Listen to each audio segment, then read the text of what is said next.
మాట్లాడతారు.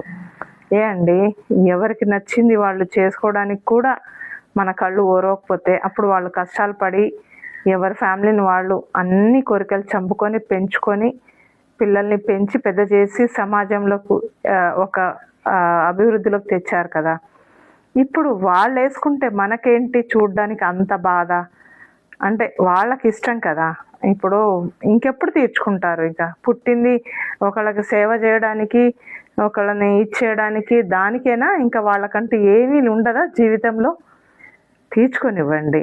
చూసి ఏముందో ఏ సరదానో అని అనుకోండి. అందరికి ఉండకపోవచ్చు, కొందరికి ఏ చీరనో ఏదో నచ్చింది కట్టుకొనివ్వండి, నచ్చినట్టు ఉండనివ్వండి.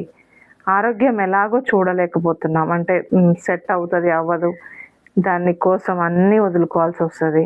కొంచెం మంచి బట్ట మంచిగా ఉంటే కొంచెం ఎనర్జీ వస్తుంది కాసేపు, తర్వాత ఫ్యామిలీతో ఉన్న కొన్నాళ్ళైనా హ్యాపీగా ఉంటారు కదా. అది ఎందుకు మనం ఆలోచించాము? ఒకళ్ళని ఏదో ఒకటి అనడం ఎందుకు కదా. ఎవరైనా సరే వాళ్ళకి ఏ ప్రాబ్లం ఉందో అని అనుకోవాలి తప్ప అబ్బో అని చెప్పేసి అనకూడదు. వాళ్ళు బాధలు పడ్డప్పుడు మనమేం తీర్చలేరు కదా. వాళ్ళ బాధలు వాళ్ళే పడ్డారు, వాళ్ళే లేచి నించున్నారు.